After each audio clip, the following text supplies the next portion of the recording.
प्रधानमन्त्री केपी शर्मा ओलीले 2078 जेठ 7 को मध्यरातमा दोस्रो पटक प्रतिनिधि सभाको विघटन गरे। संविधानको धारा 76 को उपधारा 5 अनुसार वैकल्पिक सरकार बन्ने अवस्था नरहेको भन्दै राष्ट्रपति कार्यालयमा परेका दुईवटा दाबी अस्वीकार गरिदिएपछि ओलीले फेरि चुनावको घोषणा गर्दै प्रतिनिधि सभाको विघटन गरेका थिए। तर दोस्रो पटक गरिएको विघटनलाई पनि सर्वोच्च अदालतले बदर गरिदिएको छ। अदालतले प्रतिनिधि सभाको पुनर्स्थापना मात्रै गरेन, विपक्षीको तर्फबाट 149 सांसद सहित प्रधानमन्त्रीमा दाबी गरेका शेरबहादुर देउवालाई प्रधानमन्त्रीमा नियुक्त गर्न परमादेश नै जारी गर्यो। प्रधानमन्त्री नियुक्ति गर्ने परमादेश जारी गरेको अदालतको आदेशमा राष्ट्रपतिले लिएका कदमलाई असंवैधानिक ठहर गरिदिएको छ। प्रधानमन्त्रीको दाबी अस्वीकृत गर्ने सम्पूर्ण विषयलाई असंवैधानिक भनेको सर्वोच्च अदालतको फैसलाले के भनेको छ। प्रतिनिधि सभाका विघटनपछि अदालती प्रक्रिया कसरी अगाडि बढ्यो, प्रधानमन्त्री, राष्ट्रपतिका कार्यालय र सभामुखको तर्फबाट लिखित जवाफमा के दाबी गरियो, पक्ष र विपक्षीको बहसको सार के थियो त? यो खण्डमा हामीले यी सबै विषयमाथि चर्चा गरेका छौं।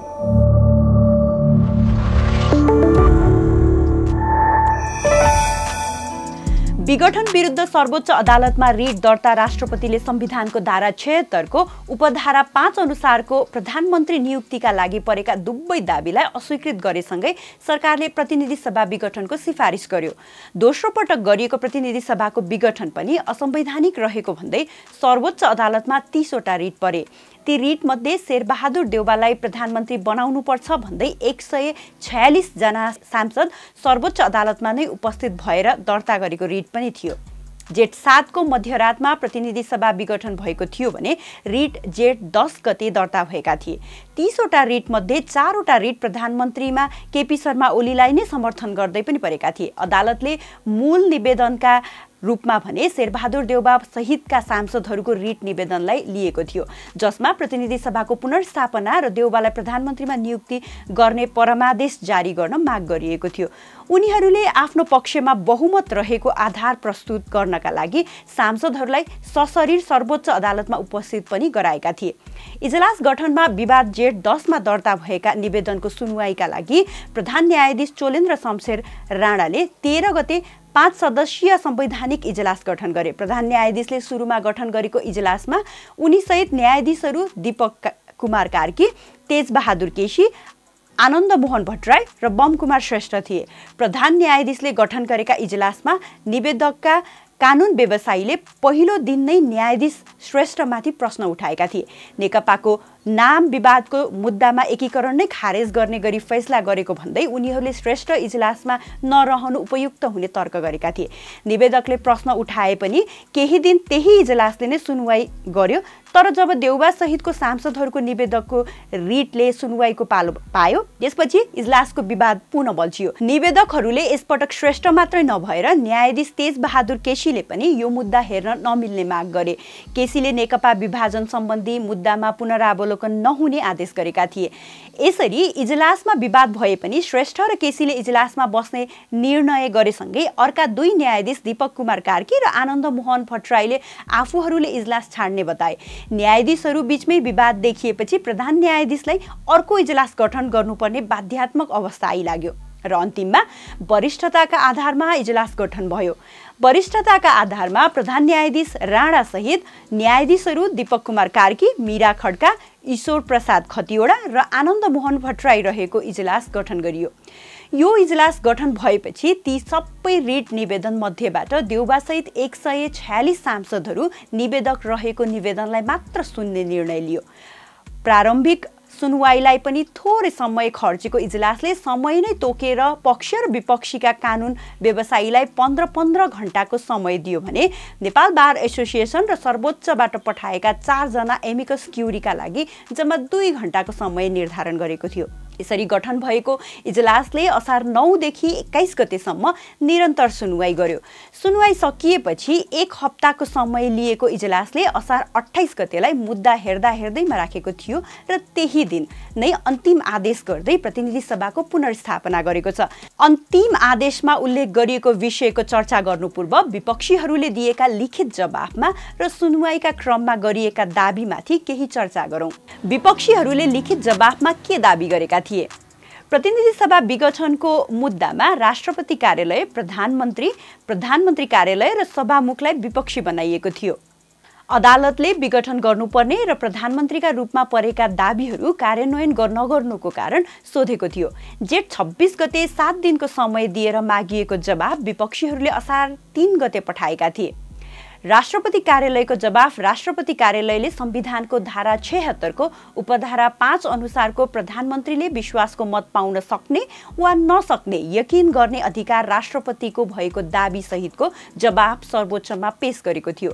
जवाफमा राष्ट्रपति कार्यालयले शेरबहादुर देउवालाई प्रधानमन्त्री नियुक्त नगर्ने राष्ट्रपति विद्यादेवी भण्डारीको कदमको बचाउ गर्दै उपधारा 5 अनुसार नियुक्त हुने प्रधानमन्त्रीले विश्वासको मत पाउन सक्ने आधार छ वा छैन भने यकिन गर्ने अधिकार र कर्तव्य स्वयं राष्ट्रपतिको भएको जिकिर गरिएको छ।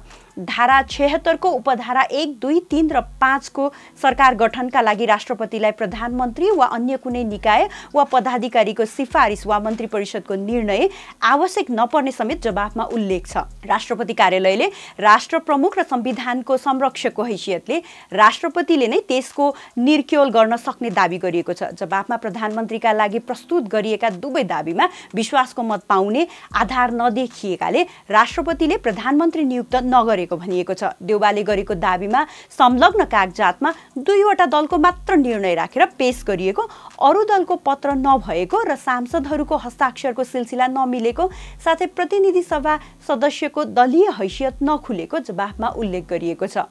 उता प्रधानमन्त्री केपी शर्मा ओलीले नेकपा एमाले र जनता समाजवादी पार्टीको पत्र लिएर आएको, तर एमाले र जसपाका केही सांसदले शेरबहादुर देउवालाई समर्थन गरेकाले दुवै नियुक्ति खारेज गरेको राष्ट्रपतिको जवाफ छ। प्रधानमन्त्री केपी शर्मा ओलीको जवाफ, दोस्रो पटक प्रतिनिधि सभाको विघटन गरेका प्रधानमन्त्री केपी शर्मा ओलीले विघटन संविधान सम्मत र सर्वोच्च अदालतको अघिल्लो फैसला अनुरूप नै गरिएको दाबी सहितको 18 बुँदे लिखित जवाफ पेश गरेका थिए। प्रधानमन्त्रीले लिखित जवाफमा विपक्षी दलहरू, नेपाली कांग्रेस र माओवादी केन्द्र लगायतका दलहरूलाई निर्दलीय अभ्यास गर्न खोजेको उल्लेख गरेका छन्। विपक्षीहरूले धारा 76 को उपधारा 5 अनुसार प्रधानमन्त्री बनाउन सांसद स्वतन्त्र रहन्छन् भन्ने दाबीतर्फ संकेत गर्दै दलीय अनुशासन उल्लङ्घन गर्ने छुट सांसदलाई नभएको विषय लिखित जवाफमा जोडका साथ उठाएका छन्। यस्तै संविधान र राजनैतिक दल सम्बन्धी ऐनले सांसदहरूको स्वतन्त्र हैसियतको छुट नदिएको दाबी पनि प्रधानमन्त्रीको जवाफमा छ। यस्तै प्रधानमन्त्रीले संसद पुनर्स्थापना र नयाँ सरकार गठन गर्न खोज्नुलाई विपक्षीहरूले नेकपा एमाले र जनता समाजवादी पार्टी विभाजन गर्न खोजेको आरोप लगाए। निवेदकको माग दाबी अनुसार अदालत अगाडि बढेमा एमाले र जनता समाजवादी पार्टीको हैसियत प्रतिपक्ष हुन्छ कि सत्तापक्ष भन्ने अर्को प्रश्न उठाएका थिए। एउटै दल सत्तापक्ष र विपक्षीमा रहन नसक्ने उनको अर्को मुख्य दाबी थियो। सभामुख अग्नि सापकोटाको जवाफ, निवेदकले विपक्षी बनाए पनि सभामुख सापकोटाले राष्ट्रपतिले संविधानको पालना र संरक्षण गर्ने कर्तव्यबाट विमुख आरोप सहितको जवाफमा अदालत पेश गरेका थिए। सापकोटाले प्रधानमन्त्रीमा नियुक्ति गर्न शेरबहादुर देउवाले पेश गरेको दाबी र त्यसमा प्रयोग भएका हस्ताक्षर परीक्षण गर्ने स्थल प्रतिनिधि सभा मात्र भएकाले त्यो राष्ट्रपतिको अधिकार क्षेत्र नभएको जिकिर गरेका छन्। त्यस्तै प्रधानमन्त्री नियुक्ति नगर्ने लगायत राष्ट्रपतिले लिएका निर्णय र कार्य गैर संवैधानिक रहेको पनि आफ्नो जवाफमा उल्लेख गरेका छन्। निवेदक र विपक्षीले बहसमा के दाबी गरे त? विपक्षीले जवाफ पेश गरेसँगै इजलासले असार 9 गतेदेखि 21 गतेसम्म निरन्तर सुनुवाई गर्यो। सुनुवाईमा निवेदकका कानुन व्यवसायीले संसद विघटन गैर संवैधानिक भएको र देउबाको दाबी पुग्दा पनि प्रधानमन्त्री नियुक्ति नगरेकोमा राष्ट्रपतिको नियतमाथि प्रश्न उठाए। उनीहरूले संविधानको सबै धारा अनुसार राष्ट्रपतिले प्रधानमन्त्रीमा ओली बाहेक अरूलाई देख्न नचाहेको जिकिर गरे। प्रधानमन्त्रीले विश्वासको मत प्राप्त गर्ने वा नगर्ने भन्ने निर्क्योल गर्ने अधिकार राष्ट्रपतिको नभएकाले त्यसलाई संसदमा पठाउनु पर्ने माग गरेका थिए। निवेदकले बहसका क्रममा उपधारा 5 अनुसारको सरकार गठनका लागि सांसदहरू स्वतन्त्र रहने र दलीय व्हिप नलाग्ने तर्क पेश गरेका थिए। उनीहरूको अर्को मुख्य तर्क थियो संसद जोगाउनका लागि संविधानमा अन्तिम अस्त्रका रूपमा उपधारा 5 राखिएको हो। निवेदकले 12 घण्टा बहस गरेपछि सरकारी पक्षले बहस गरेका थिए। इजलासले छुट्याएको 14 घण्टाको समयमा आधा समय सरकारी वकिल र आधा समय प्रधानमन्त्रीको तर्फबाट निजी कानुन व्यवसायीले बहस गरेका थिए। उनीहरूको मुख्य तर्क थियो सांसदहरूलाई दलीय व्हिप लाग्छ, दलीय अनुशासनभन्दा बाहिर सांसदहरूलाई जान दिए त्यसले अराजकता निम्त्याउन सक्छ, बहुदलीय संसदीय प्रणालीमा सांसदहरू स्वतन्त्र रहन्छ भन्ने विषय स्वीकार्य हुन सक्दैन भन्ने। त्यस्तै उपधारा 3 अनुसार नियुक्त प्रधानमन्त्रीले विश्वासको मत नलिए पनि 5 अनुसारको प्रधानमन्त्रीमा दाबी पेश गर्न सक्छ। त्यस्तै संविधानले प्रधानमन्त्री नियुक्तिको आधार हेर्ने जिम्मेवारी राष्ट्रपतिलाई नै दिएको समेत जिकिर गरेका थिए। सरकारी पक्षको बहस सकिए लगत्तै सभामुखका कानुन व्यवसायीले 2 घण्टा बहस गरेका थिए। उनीहरूले पनि राष्ट्रपतिले अधिकार क्षेत्र मिचेको तथा विपक्षीका उम्मेद्वार देउबालाई प्रधानमन्त्रीमा नियुक्त गर्नुपर्ने तर्क दिएका थिए। यसरी सरकारी पक्ष र सभामुखको बहस सकिएपछि निवेदकले जवाफी बहस गरेका थिए। जवाफी बहसका क्रममा पनि उनीहरूले सांसदहरूको स्वतन्त्रताको पक्षमा जिकिर गरेका थिए। सबै बहस सकिएपछि नेपाल बार र सर्वोच्च बार एसोसिएसनबाट गएका 4 जना एमिकस क्युरीले 2 घण्टा इजलासलाई राय दिएका थिए।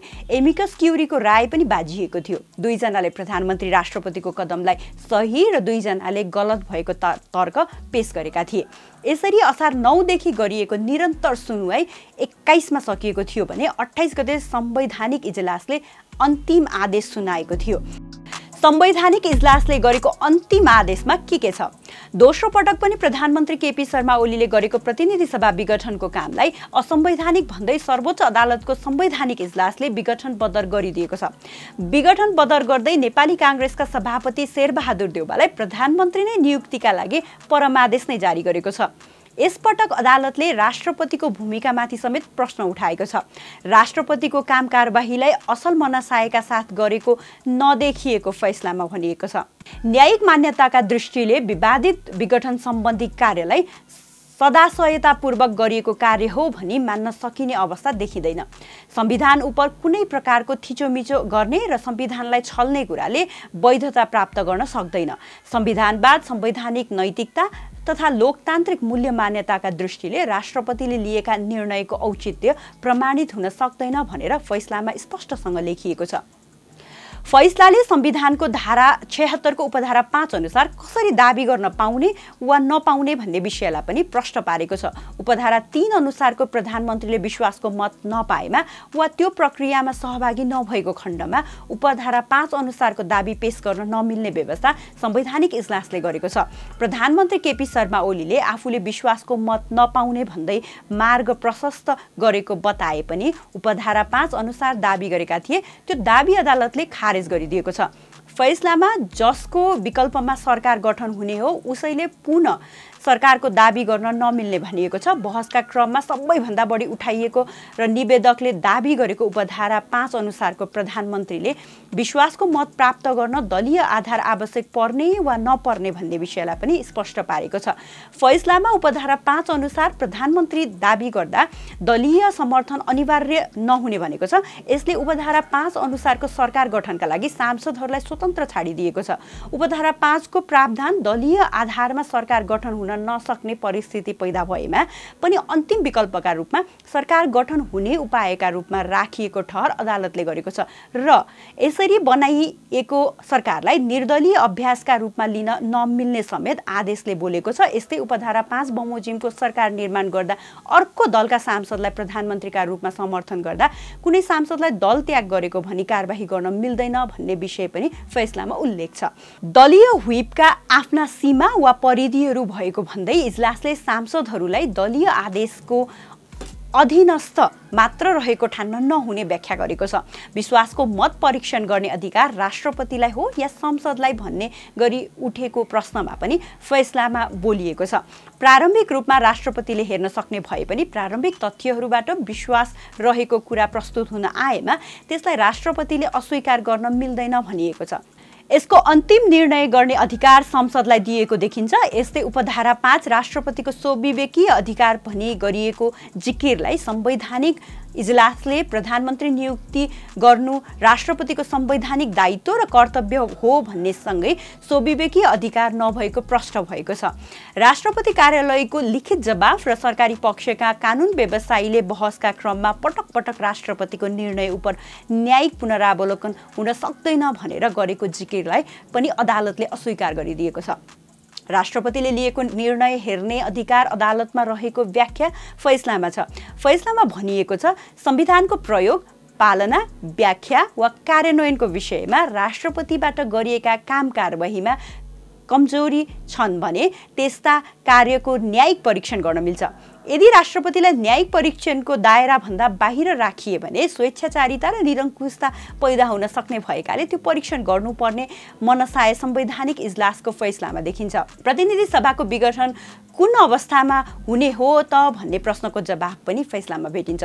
उपधारा 5 बमोजिम वैकल्पिक सरकार गठन हुन नसक्ने भएको अवस्थामा मात्र धारा 76 उपधारा 7 बमोजिम विघटन हुन सक्नेछ।